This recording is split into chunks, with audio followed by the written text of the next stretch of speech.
Previous classes. तो previous lecture में हमने ऑर्डर एंड डिग्री तक डिस्कस किया था। तो आज हम स्टार्ट कर रहे हैं होमोजीनियस डिफरेंशियल इक्वेशन, और इसके आगे भी देखेंगे।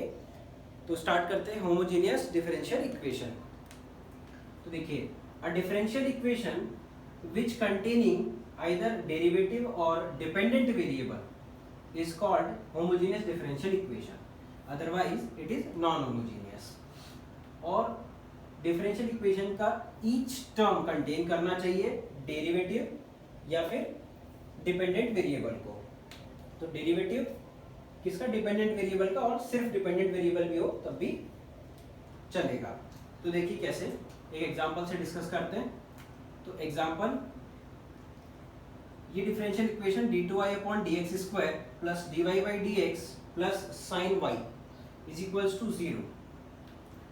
इस इक्वेशन में देखिए फर्स्ट टर्म ये डेरिवेटिव ऑफ डिपेंडेंट वेरिएबल है। मुझे पता है कि डिपेंडेंट वेरिएबल क्या होता है, y हमारा डिपेंडेंट वेरिएबल है, ठीक। ये हम प्रीवियस क्लासेस में देख चुके हैं कि डिपेंडेंट वेरिएबल और इंडिपेंडेंट वेरिएबल क्या है। Then next term dy by dx, ये भी डिपेंडेंट वेरिएबल का एक डेरिवेटिव टर्म है, ठीक है। नेक्स्ट टर्म ये देखिए डिपेंडेंट वेरिएबल है इसमें, ठीक। तो तीनों टर्म ऐसे हैं, यानी इस वही लिखा है a differential equation which each term containing. तो ईच टर्म यानी सारे टर्म जो हैं डिपेंडेंट वेरिएबल या उसके डेरिवेटिव टर्म को कंटेन करते हैं। तो ये इक्वेशन क्या कहलाएगी? हमारी होमोजीनियस डिफरेंशियल इक्वेशन। तो ये आएगी होमोजीनियस डिफरेंशियल इक्वेशन, ठीक। नेक्स्ट देखते हैं, अगर इस एग्जांपल की बात करें तो a1 into d3y upon dt cube plus a2y equals to a3। तो a1 d3y upon dt cube, देखिए ये जो टर्म है ये हमारा डिपेंडेंट वेरिएबल के साथ है, डिपेंडेंट वेरिएबल का डेरिवेटिव टर्म है, ठीक है, ये करेक्ट है। इसके बाद ये जो टर्म है इसमें डिपेंडेंट वेरिएबल है y, ठीक। इसके बाद देखिए ये कांस्टेंट टर्म है, इसके पास डिपेंडेंट वेरिएबल या उसका डेरिवेटिव टर्म नहीं है। तो ये इक्वेशन क्या कहलाएगी? Homogeneous, sorry non homogeneous, non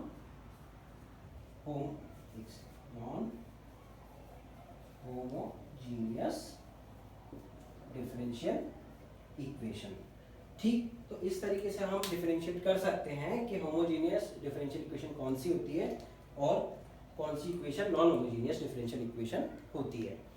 तो देखिए ज़्यादातर कंफ्यूजन क्या होता है स्टूडेंट के साथ कि हम क्या सोचते हैं जनरली, कोई भी इक्वेशन हो जिसके इक्वल्स टू में जीरो हो, इक्वल्स टू में जिसके जीरो हो, वो इक्वेशन होमोजीनियस हो जाती है। तो अगर ऐसा सोचना है तो वो गलत होगा, क्योंकि कई बार क्या होता है, इस टर्म को अगर मैं लेफ्ट साइड शिफ्ट कर दूं और ये माइनस a3 इक्वल्स टू 0 लिख दूं तो ये होमोजीनियस नहीं बन जाएगी, ठीक। कंडीशन क्या है? कंडीशन ये है आइदर कंटेनिंग डेरिवेटिव और डिपेंडेंट वेरिएबल। तो यहाँ पर डिपेंडेंट वेरिएबल नहीं था a3 के साथ, that's why it is non homogeneous differential equation, ठीक। Next topic is linear differential equation. तो डेफिनेशन है, a differential equation is said to be linear if it satisfies all the following conditions। These are four conditions। अगर ये satisfy करेगी कोई equation तो उसको बोलेंगे लीनियर डिफरेंशियल इक्वेशन। तो एक एक करके कंडीशंस देखते हैं हम। First condition is the degree of dependent variable is 1। The degree of dependent variable is 1। इसका मतलब ये है कि डिपेंडेंट वेरिएबल यानी कि जैसे कि हम अगर एक सिंपल सा एग्जांपल लेते हैं dy by dx plus y is equals to 2। इसमें क्या है डिपेंडेंट वेरिएबल? y।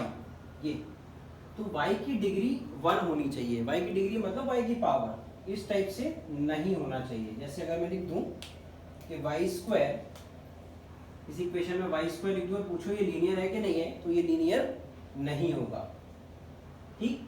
तो यहाँ y टू द पावर 1 होनी चाहिए ओनली। सेकेंड है the degree of differential equation is 1। Degree means, मैं बता चुका हूँ पहले भी पिछले लेक्चर में आपको कि डिग्री क्या है? हाईएस्ट ऑर्डर डेरिवेटिव का power.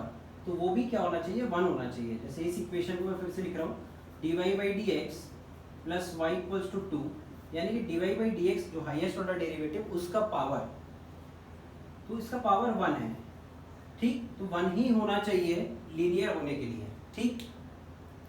Next condition is the dependent variable and it's derivative, ठीक, ध्यान से देखिए, the dependent variable and it's derivative should not multiplied together, ठीक। इसका मतलब देखिए डिपेंडेंट वेरिएबल आपको पता है, अगर कोई लीनियर इक्वेशन का एग्जांपल ये देता हूं मैं, तो इसमें डिपेंडेंट वेरिएबल क्या है, y, ठीक,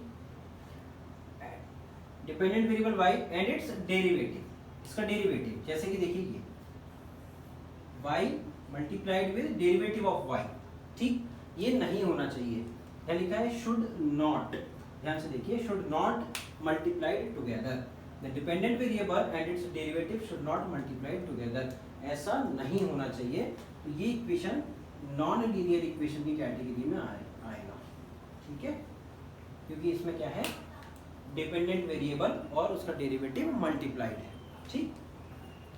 नेक्स्ट देखते हैं, next is transcendental function should not involve dependent variable, मतलब मैंने एक इक्वेशन लिया था पहले भी, जैसे इक्वेशन फिर से लेते हैं, dy by d x plus y और प्लस साइन वाई कर लेते हैं, ठीक है, sine y is equals to 2, इस टाइप से।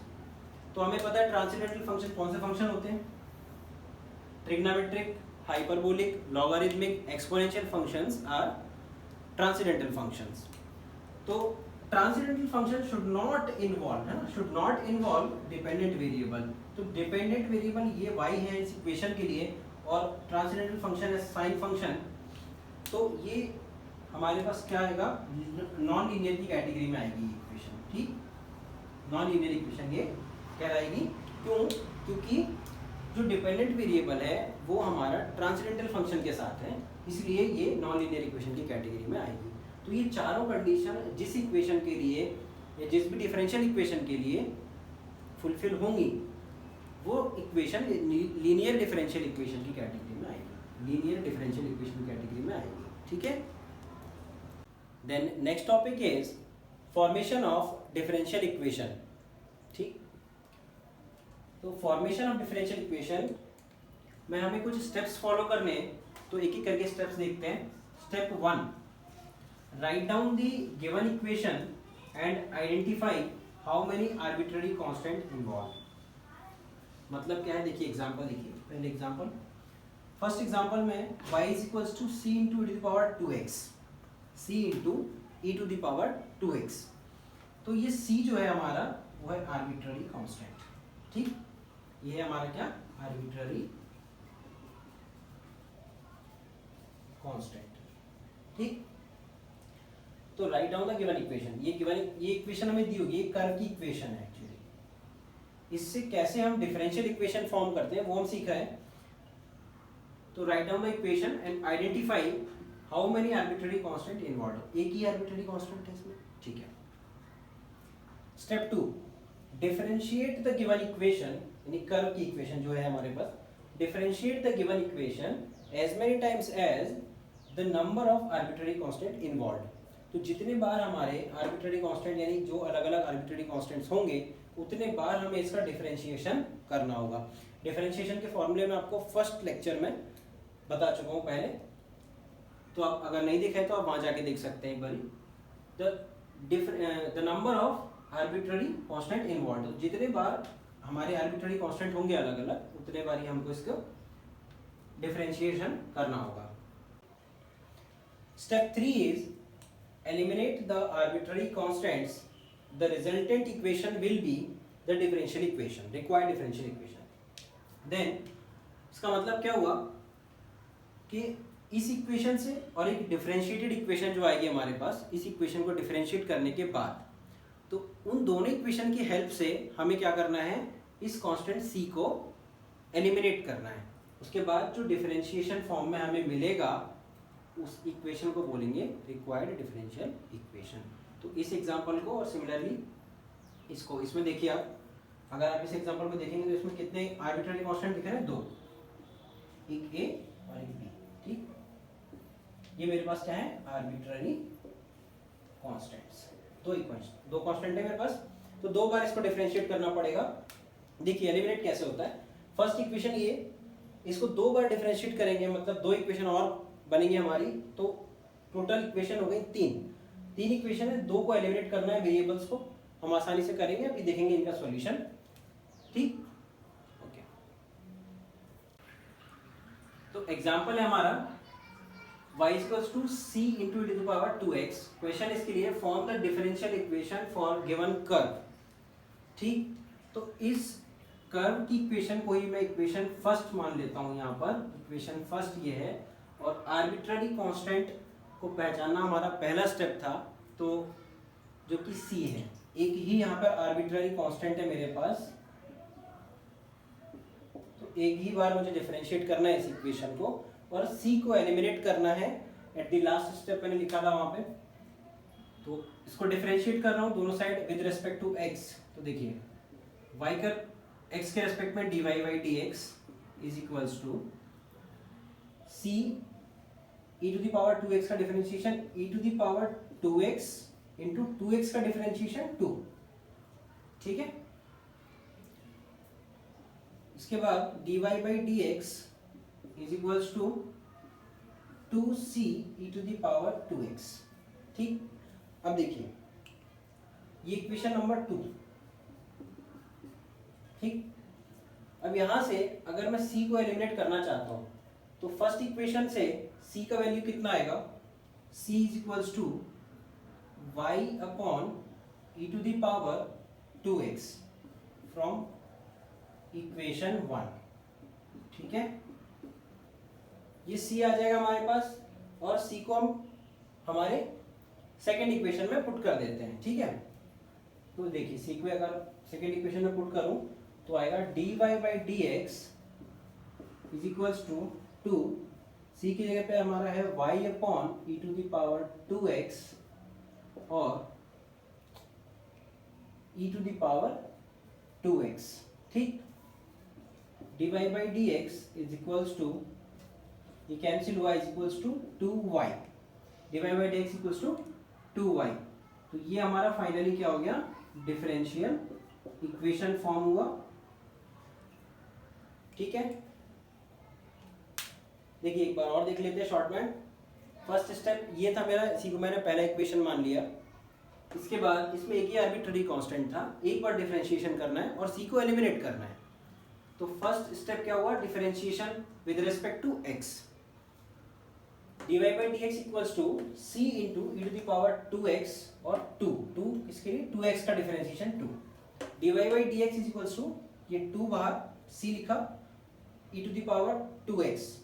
अब यहाँ से c कैसे एलिमिनेट हो, तो c की वैल्यू हम फर्स्ट इक्वेशन से लिख सकते हैं y upon e to the power 2x। यहाँ लिख दिया c की इक्वेशन, मतलब c की value y upon e to the power 2x, तो dy बाई डी एक्स आया 2y। तो इस तरीके से हमने क्या किया कि c को एलिमिनेट कर लिया और एक डिफरेंशिएशन करके एक इक्वेशन फॉर्म की, जिसे हम डिफरेंशियल इक्वेशन कहते हैं। ठीक है, तो इस तरीके से फॉर्म करते हैं डिफरेंशियल इक्वेशन को। अब यहाँ पे मैं दो बातें और बताना चाहता हूँ। देखिए फर्स्ट क्या है कि डिफरेंशियल इक्वेशन जब आपको दिया हो, जब आपको डिफरेंशियल इक्वेशन दिया हो और उस डिफरेंशियल इक्वेशन को सॉल्व करके अगर आप कर्व की इक्वेशन फाइंड करते हैं तो वो कहलाता है solution of the differential equation. ठीक है, फिर से सुनिए, अगर डिफरेंशियल इक्वेशन दिया है और मुझे कर्व की इक्वेशन फाइंड करनी है, मतलब इस प्रोसेस का जस्ट अपोजिट करना है, तो उसको बोलते हैं सॉल्यूशन ऑफ डिफरेंशियल इक्वेशन। ठीक, और ये क्या है, फॉर्मेशन ऑफ डिफरेंशियल इक्वेशन। ये जो प्रोसीजर है वो है फॉर्मेशन ऑफ डिफरेंशियल इक्वेशन। ठीक, अब कई बार क्या होता है, कुछ कंडीशंस हमें दी होती हैं सॉल्यूशन में। एक तो हम इस गिवन डिफरेंशियल इक्वेशन से सॉल्यूशन फाइंड करते हैं, वहां पर हमें आर्बिट्ररी कांस्टेंट ही लिखते हैं वहां पे। अगर आर्बिट्ररी कांस्टेंट को फाइंड करने के लिए कोई इन्फॉर्मेशन दी होती है तो वहां पर हम आर्बिट्ररी कांस्टेंट को फाइंड भी करते हैं, तो तब जो सॉल्यूशन आता है उसे बोलते हैं पर्टिकुलर सॉल्यूशन। तो दो बातें मैंने आपको यहाँ बताई कि एक तो है सॉल्यूशन और एक है पर्टिकुलर सॉल्यूशन। ठीक, सॉल्यूशन मतलब क्या हुआ कि कि डिफरेंशियल इक्वेशन गिवन होगा और आपको कर्व की इक्वेशन फाइंड करनी है विथ आर्बिट्ररी कांस्टेंट्स, ठीक। और अगर और भी कंडीशंस दी हैं जिससे आप आर्बिट्ररी कांस्टेंट को फाइंड कर सकते हैं तो उसको बोलते हैं पर्टिकुलर सॉल्यूशन, ठीक है। अगर आप c की वैल्यू भी कहीं फाइंड कर पाए इसको सॉल्व करने के बाद, कोई और कंडीशन दी होगी, क्वेश्चन हम देखेंगे आगे, तो उसको बोलेंगे पर्टिकुलर सॉल्यूशन, ठीक है। तो हमारे पास है कुछ एग्जांपल्स, इनके लिए आपको डिग्री, ऑर्डर, लीनियरिटी और होमोजीनियस है या नॉन होमोजीनियस है वो चेक करके बताना है तीनों इक्वेशंस के लिए। आपके जो भी आंसर्स आते हैं आप कमेंट बॉक्स में कमेंट करें, और अगर किसी क्वेश्चन में प्रॉब्लम आती है तो फिर आप बताएं, उसको हम डिस्कस करेंगे यहाँ पर, ठीक है। और नेक्स्ट लेक्चर में हम लोग स्टार्ट करने वाले हैं आपके पास, जैसे कि अभी हमने डिस्कस किया है डिग्री ऑर्डर हो चुका है, लीनियरिटी, होमोजीनियस आपको बता चुका हूँ मैं। तो नेक्स्ट लेक्चर से हम लोग स्टार्ट करेंगे सॉल्यूशन ऑफ डिफरेंशियल इक्वेशन, जिसके कई सारे मेथड होते हैं सॉल्यूशन के, तो एक एक करके वो मेथड्स हम डिस्कस करेंगे। कई सारे मेथड्स हैं, जैसे आपने सुना होगा variable separable method, equation reducible two variable separable, that बहुत सारे मेथड हैं, तो एक ही करके मैं डिस्कस करूंगा। वो मेथड सारे कहलाते हैं solution of differential equation. Differential equation को सॉल्व करके कर्व की इक्वेशन को हम कैसे ऑब्टेन करते हैं, ठीक है। Okay, thank you.